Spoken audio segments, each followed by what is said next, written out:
সহ উঠবে তার একটা বড় অংশ বন্যার্থদের তহবিলে দেওয়া হচ্ছে। আমরা তাদেরকে ধন্যবাদ জানাই এবং আমি মনে করি যে এই ধরনের উদ্যোগের মধ্য দিয়ে আমরা যে আমাদের সার্বজনীনতা, যে বন্যার্থ যারা আছে সেখান থেকে আমরা দেখতে গেছি কে কোন ধর্মে সাহায্য যখন করতে গেছি তখন আমরা দেখতে গেছি কে কোন ধর্ম সাহায্য করবে। আমাদের যে সার্বজনীন সংস্কৃতি, আমাদের যে জাতীয় ঐক্যবোধ, এই বন্যার ক্ষেত্রে আজকে পূজা কমিটি বন্যার্থদের সাহায্য করার ক্ষেত্রে যে ভূমিকা নিয়েছে তার মধ্যে দিয়ে প্রতিফলিত হয়েছে। আমি অনুষ্ঠানের শুরুতে শ্রদ্ধার সাথে স্মরণ করছি আমাদের মহান মুক্তিযুদ্ধে যারা প্রাণ হারিয়েছেন, আমাদের জুলাই হত্যাকাণ্ডের সময় যে ছাত্র জনতা প্রাণ হারিয়েছেন, যারা আহত হয়েছেন এবং বন্যার এই প্রাকৃতিক বন্যায় যারা প্রাণ হারিয়েছেন, যারা নানান রকম ভোগান্তিতে আছেন, তাদের প্রতি সমবেদনা জানাচ্ছি। এবং আমি ব্যক্তিগত অনুভূতির কথা, আপনারা দেখতে পাচ্ছেন আমার কাছে একটা রিটেন কাগজ আছে। মন্ত্রী হলে এই ধরনের রিটেন কাগজ প্রাইভেট সেক্রেটারি লিখে দেয়। আমি ভাবলাম আপনাদের সাথে আমি রিটেন বক্তব্য দেব কেন, আপনাদের সাথে আমার প্রাণের সম্পর্ক। যখন আমি মুখে কথা বলবো তখন হয়তো দু একটা শব্দ প্রয়োগে ভুল হতে পারে, সেটা আপনারা ক্ষমা করে দেবেন। আমি প্রথমেই বলি, আমি অত্যন্ত সম্মানিত বোধ করেছি যে আমাকে আজকে অনুষ্ঠানে দাওয়াত দেওয়া হয়েছে। আমি কয়েকদিন আগে প্রধান উপদেষ্টার সাথে ঢাকেশ্বরী মন্দিরে গিয়েছিলাম। আমি ঢাকেশ্বরী মন্দিরে আগেও গিয়েছি। সেদিন আপনারা যারা হিন্দু ধর্মাবলম্বী যারা নেতৃবৃন্দ আছেন, ঢাকেশ্বরী মন্দিরে যারা দায়িত্বে আছেন, তারা আমাকে যেভাবে বরণ করে নিয়েছেন, যেভাবে বুকে টেনে নিয়েছেন, আমি খুবই আবেগ আপ্লুত হয়ে আমার স্ত্রীকে ফিরেছে বলছি, এটাই তো বাংলাদেশ, এটাই তো বাংলাদেশ। আমরা নাহিদ বলেছে, আমাদের প্রধান উপদেষ্টা বলেছে, আমরা একটা পরিবার, আমরা একটা পরিবার। আপনারা যদি শ্রীকৃষ্ণের জীবনের সবচেয়ে বড় শিক্ষা দেখেন, উনি বলতেন দুষ্টের দমন, শিষ্টের পালন। আচ্ছা আমাকে বলেন তো, কোন ধর্মে এই কথাটা বলা নাই? পৃথিবী থেকে এমন কোন ধর্ম আছে যে বলে না দুষ্টের পালন, শিষ্টের দমন? এটা বলে?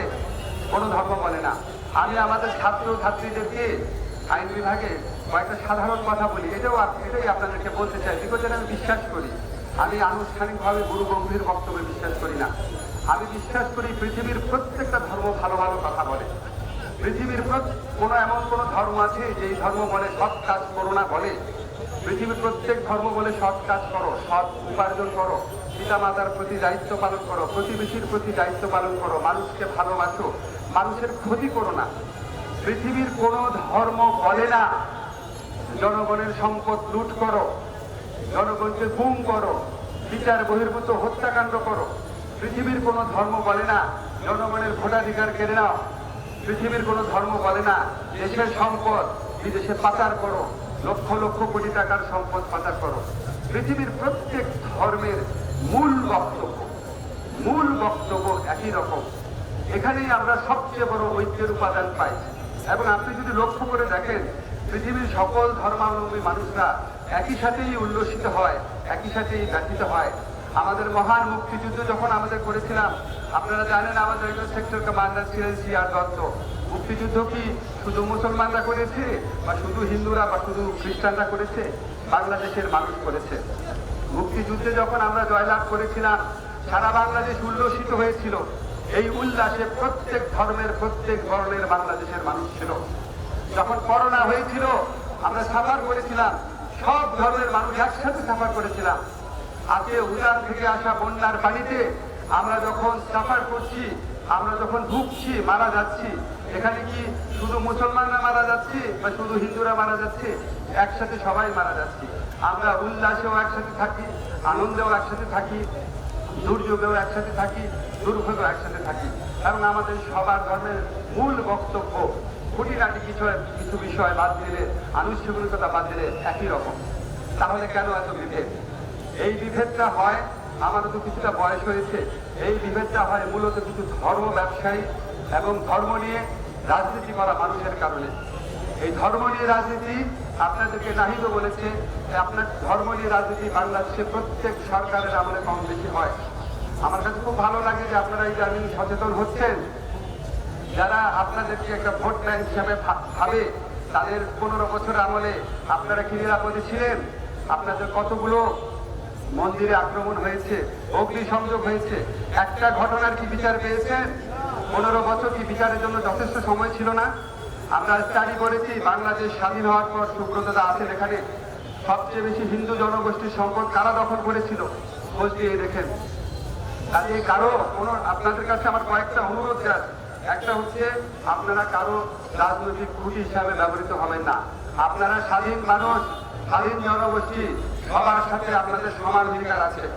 আপনারা বরং রাজনীতিবিদদেরকে খুঁটি হিসাবে ব্যবহার করবেন। যে কমিট করো এই মন্দিরে হামলার বিচার করবা, কমিট করো আমি কোনো নির্যাতনের শিকার হব না, আপনারা তাদের ডিক্টেট করবেন। আওয়ামী লীগ আসুক, বিএনপি আসুক, আর যেই দলই আসুক, আপনারা সচেতন হচ্ছেন, এটা একটা আশার দিক। আপনাদের কাছে আমার আরেকটা অনুরোধ, প্লিজ একটু অন্যভাবে নেবেন না। যখন সংখ্যালঘু নির্যাতনের ঘটনা বাংলাদেশে বহু ঘটেছে, সব সরকারের আমলে ঘটেছে, আমার শুধু একটা অনুরোধ, কিছু কিছু ঘটনার ক্ষেত্রে ওটাকে সংখ্যালঘু হিসাবে নির্যাতন হয়েছে নাকি রাজনৈতিক কারণে হয়েছে নাকি ব্যক্তিগত লোক লালসা থেকে হয়েছে, এটাকে একটু ডিফারেন্সিয়েট করবেন।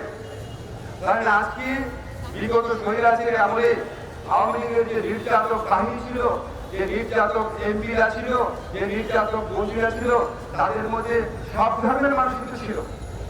এখন আওয়ামী লীগের একজন স্থানীয় সন্ত্রাসী, সে যদি ধরেন খ্রিস্টান হয়, সে যদি হিন্দু হয় বা সে যদি মুসলমান হয়, তাকে তো মানুষ প্রতিশোধ দিবে। প্রতিশোধ না কিন্তু ভালো না, কিন্তু প্রতিশোধ যদি নেয়, প্রতিশোধটা কি তার ধর্মীয় পরিচয়ের কারণে নিচ্ছে নাকি সে এত বছর অত্যাচার করেছে, সম্পত্তি দখল করেছে, মানুষ খুন করেছে, সেটার কারণে নিচ্ছে? এই ডিফারেন্সিয়েশনটা যদি আপনারা করেন, তাহলে সত্যিকার যে সংখ্যালঘু হিসাবে যে নির্যাতন, সেটার প্রতি মানুষের দৃষ্টি আরো বেশি আকর্ষিত হবে, মানুষ আরো বেশি সিম্প্যাথেটিক হবে। এটা আমার একটা অনুরোধ। এটা সব ক্ষেত্রে করা যায় না, যেসব ক্ষেত্রে করা যায় সেসব ক্ষেত্রে আপনারা প্লিজ করার চেষ্টা করবেন।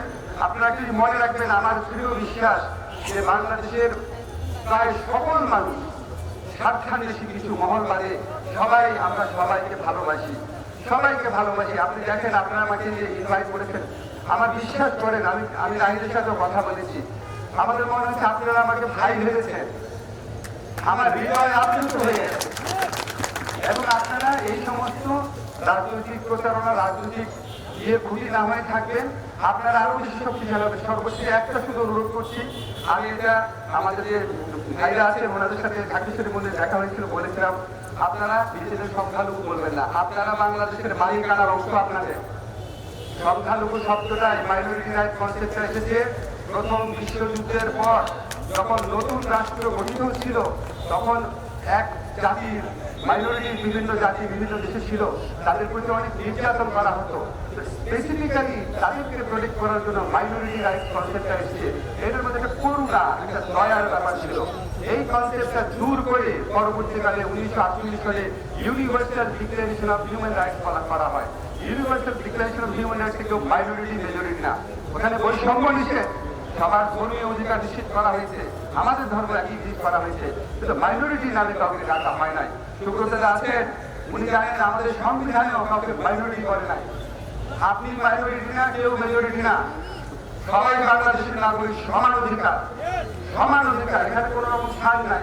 আমাদের সংবিধানে ক্যাটাগরিক্যালি বলেছে, সংবিধান, এই সংবিধান মুক্তিযুদ্ধ করে আসা আমাদের মুক্তিযুদ্ধের নায়করা করেছিলেন, সেখানে ক্যাটাগরিক্যালি বলা আছে ধর্মের ভিত্তিতে কোনো বৈষম্য হবে না, সরকারি চাকরির ক্ষেত্রে হবে না, কোনো ক্ষেত্রেই হবে না। আমি যখন আমার ইউনিভার্সিটিতে পড়াই, তখন আমি ধর্মের ভিত্তিতে বৈষম্য হবে না দুইটা উদাহরণ দিই। একটা হচ্ছে হিন্দু জনগোষ্ঠীর বিরুদ্ধে কোনো বৈষম্য হবে না, আবার দাড়ি টুপি থাকার কারণে বা মাদ্রাসায় পড়ার কারণে কারো বিরুদ্ধে বৈষম্য করা যাবে না। আমরা অভিযোগ শুনি এক আমলে হিন্দু জনগোষ্ঠীর লোকেরা বৈষম্যের শিকার হয়, আরেক আমলে দাড়ি টুপি করা মাদ্রাসার শিক্ষার্থীরা বৈষম্যের শিকার হয়। অভিযোগ শুনি, খতিয়ে দেখেছি, সেটা দাবি করবো না। আমরা এমন একটা বাংলাদেশ গঠন করতে চাই যেখানে কেউ বৈষম্যের শিকার হবে না, সবার সমান অধিকার থাকবে, এই রাষ্ট্রের মালিকানা সবার থাকবে, আমরা একটা পরিবারের মতো থাকবো, আমরা যে যার মতো ধর্ম পালন করবো, অন্য ধর্মকে আমরা সমানভাবে শ্রদ্ধা করবো, অন্য ধর্মের জন্য আমরা সমান স্পেস গড়ে তুলবো। ৭১ আমরা যেভাবে একসাথে যুদ্ধ করেছি, নাহিদের নেতৃত্বে যেভাবে আমরা একসাথে যুদ্ধ করে, আমার অনেক স্টুডেন্ট আছে ল ডিপার্টমেন্টের অন্য ধর্মে, এই সংগ্রামে তারা সমানভাবে, একটু কম না, সমানভাবে নিয়োজিত ছিল, আত্মদান করেছে। আমরা যেভাবে দেশের বিভিন্ন চ্যালেঞ্জে একসাথে হয়েছি, অন্য সকল সময় একসাথে থাকবো। ধর্ম ব্যবসায়ী এবং ধর্ম নিয়ে রাজনীতি করা মানুষকে, মহলকে সেটা যে দেশেরই হোক, বাংলাদেশের হোক, তাকে অবশ্যই পরাজিত করে আমরা আজকে বৈষম্য বিরোধী ছাত্র আন্দোলন আমাদের দেশ গড়াকে মহা সুযোগ এনে দিয়েছে। সেই সুযোগকে কাজে লাগিয়ে বাংলাদেশকে আমরা উত্তরোত্তর সমৃদ্ধির দিকে নিয়ে যাব। শ্রীকৃষ্ণের স্মৃতির প্রতি শ্রদ্ধা জানাচ্ছি, আপনাদের প্রতি আবার সম্মান জানাচ্ছি।